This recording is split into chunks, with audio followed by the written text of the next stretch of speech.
प्रिय संस्कृत मित्राणि नमः संस्कृता संस्कृत वाली गंगा चैनल पर मेघदूत में पूर्व मेघ की चर्चा चल रही है। 61 श्लोकों तक की चर्चा हो गई है और आज 62वां श्लोक है।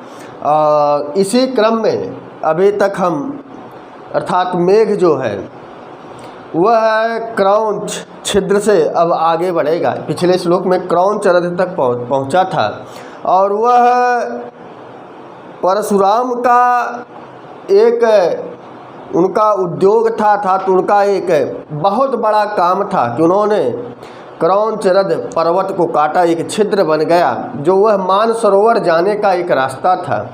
उसके बाद मेघ अब आगे बढ़ेगा।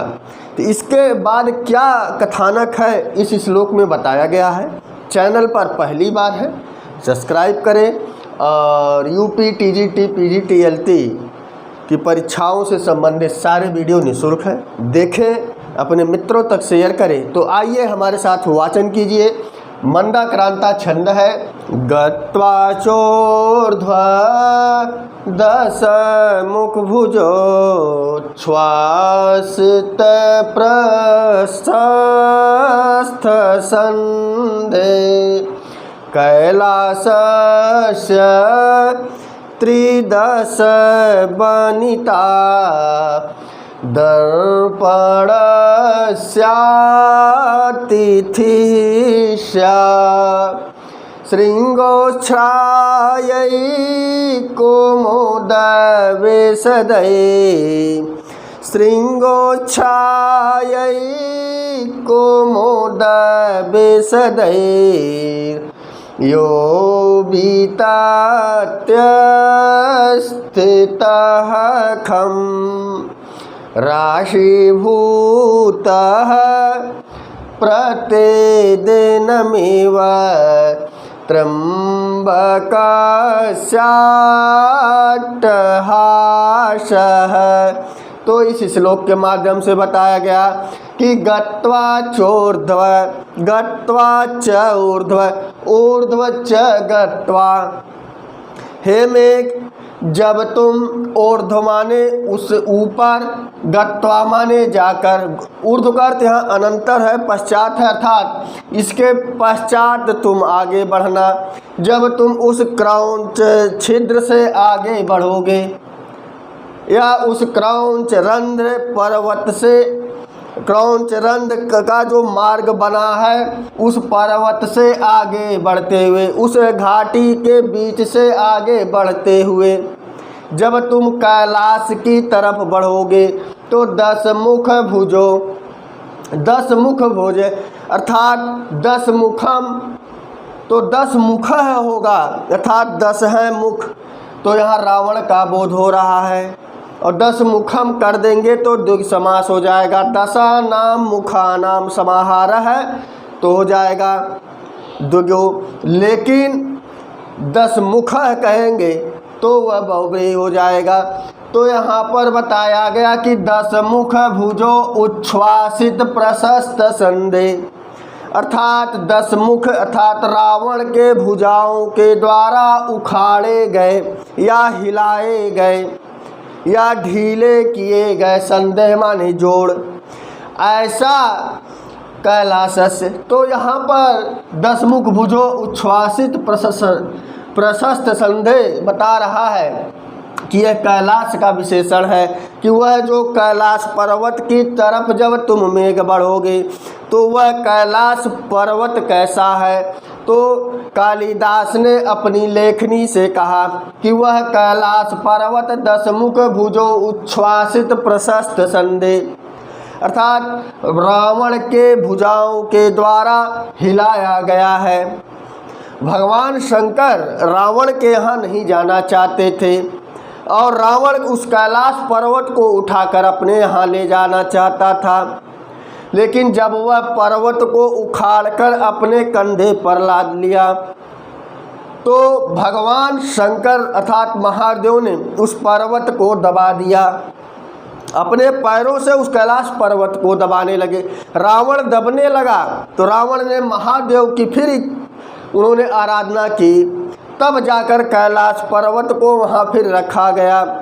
तो वही चीज़ की घटना यहाँ बताई गई कि 10 मुख अर्थात उस रावण ने उस कैलाश पर्वत को, अर्थात जो जोड़ है कैलाश पर्वत में, जो छोटे छोटी ऊंचाइयों वाले पहाड़ हैं या जो चोटियाँ हैं, वह चोटियाँ हिल गई हैं, ढीली हो चुकी हैं, उनके जोड़ हिल गए हैं।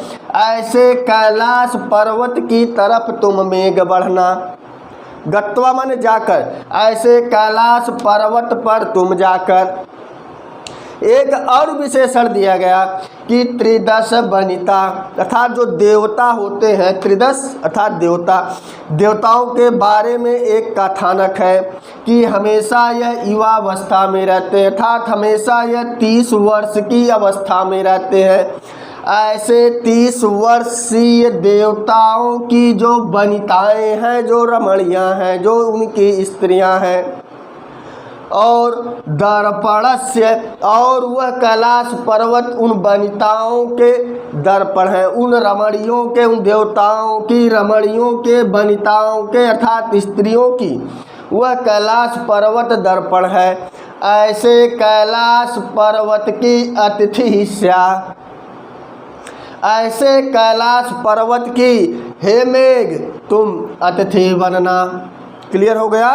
एक बार और देख लो कि गत्वा चोर्ध्व, अर्थात उस क्रौंच छिद्र से जब तुम आगे बढ़ोगे तो तुम्हें कैलाश दिखाई पड़ेगा, कैलाश पर्वत दिखाई पड़ेगा। तो 10 मुख भुजो उच्छ्वासित प्रशस्त संधे, वह कैलाश पर्वत कैसा है? 2 विशेषण बताए गए कि वह कैलाश पर्वत रावण के द्वारा हिलाया गया है, अर्थात उसके सारे जोड़ ढीले पड़ गए हैं। ऐसे कैलाश पर्वत पर तुम्हें जाना है, एक विशेषण यह दिया। और दूसरा बताया कि वह जो कैलाश पर्वत है, देवताओं की जो वनिताएं हैं, 13 वनिता तथा जो देवताओं की स्त्रियां हैं, जो रमणियां हैं, वह कैलाश पर्वत उनका दर्पण है, अर्थात इतना वह चमकदार है, इतना वह उज्ज्वल है, इतना सफ़ेद है।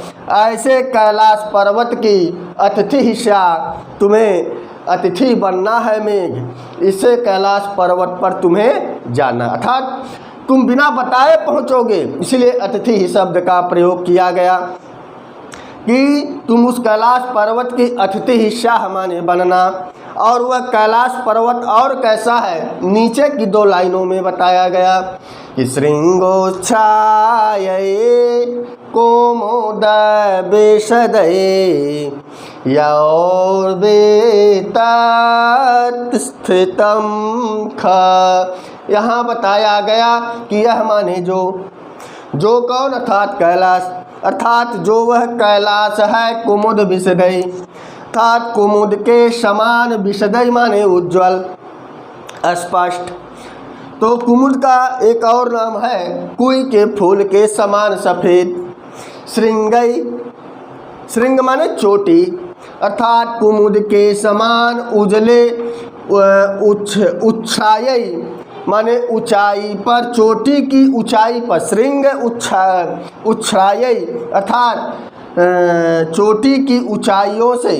ख माने आकाश में, ख माने आकाश में, वित्ततः फैलकर, बी उपसर्ग है, तन धातु है, लेप प्रत्यय है। क्या है? यहाँ कत्वा नहीं लगा। क्यों नहीं लगा?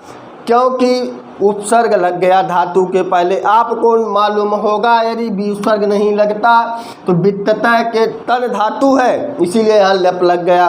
तो वित्ततः माने फैलकर, उस आकाश मार्ग में फैलकर। और वह कैसा है कैलाश, कैसा दिखाई पड़ेगा, इसकी अब कल्पना की गई है कि वह कैलाश की चोटियों माने ऊंची चोटियों पर, कुमुद विशदई, ऊंची चोटियां जो हैं वह कुई के फूल के समान सफ़ेद हैं, अर्थात स्पष्ट दिखाई पड़ रही हैं। उसमें आकाश, माने उस आकाश में, वित्ततः माने फैलकर, उस आकाश में फैलकर, प्रतिदिन प्रत्येक दिन राशिभूत इकट्ठा, एकत्रित, राशिभूत माने एकत्रित होकर, त्रयंबकस्य अट्टहासः, भगवान शंकर के हंसी के समान, त्र्यंबकस्य अट्टहासः, अट्टहास मन होता है हंसी। भगवान अर्थात महादेव शंकर जो भी आप ले लें, तो त्र्यंबक माने महादेव के हंसी के समान स्थित है, स्थित होना। यहाँ पर त्र्यंबकस्य अट्टहासः भगवान शंकर की हंसी। कवियों ने हंसी का जो रंग है उज्ज्वल माना है, सफ़ेद माना है। तो यहाँ पर प्रतिदिन म्यू से, तो यहाँ पर जो है उत्प्रेक्षा की गई, अर्थात संभावना की गई, कल्पना की गई कि जब तुम उस आकाश में फैलोगे तो ऐसा लगेगा जैसे भगवान शंकर की हंसी दिखाई पड़ती है। एकत्रित माने प्रतिदिन एकत्रित हो, इतने विशाल काय क्षेत्र में तुम फैल जाना, ऐसा लगेगा कि जैसे वह कैलाश दिखेगा कैसा, कि जैसे भगवान शंकर की हंसी हो। प्रतिदिन युव माने प्रत्येक दिन राशिभूत एकत्रित होकर हंसी को प्रतिदिन जैसे एकत्रित कर बहुत बड़ी हंसी हो, उसी तरह उस कैलाश की चोटी तुम्हें दिखाई पड़ेगी हंसी के समान उज्ज्वल।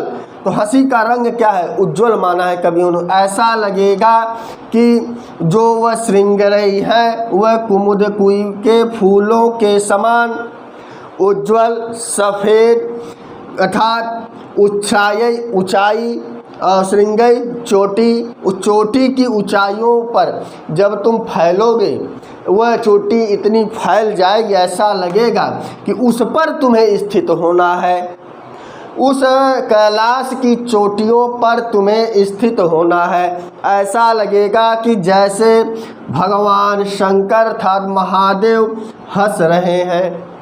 क्लियर हो गया? दो चीज़ें बताई गई कि कैलाश पे जाना है, तो कैलाश की क्या क्या विशेषण बताए गए कि रावण ने उस कैलाश पर्वत को उखाड़ा था, उखाड़ने से जो उसमें उसके जोड़ थे, जो संधि थी, वह ढीली पड़ गई, कमज़ोर पड़ गई, दरारें आ गई। ऐसे कैलाश पर्वत पर तुम्हें जाना है। दूसरा, वह कैलाश पर्वत देवताओं का स्त्रियों का दर्पण है, ऐसे कैलाश पर्वत का तुम्हें अतिथि ही बनना है।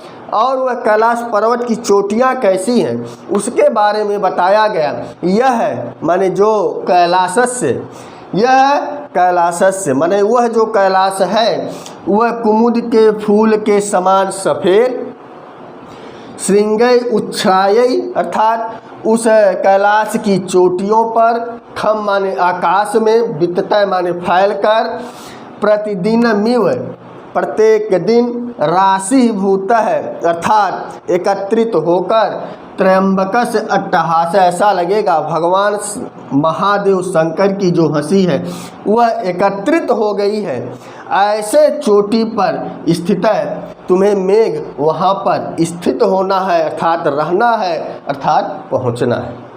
क्लियर हो गया? तो यह श्लोक का भाव रहा। कैसा लगा कमेंट बॉक्स में अवश्य लिखें। एक बार हमारे साथ वाचन कीजिए। मंदाक्रांता छंद है, मंद और अक्रांत स्वर में पढ़ा जाता है कि गत्वा चोर्ध्वा दश मुख भुजो श्वासित प्रशस्त संदे कैलासस्य त्रिदश वनिता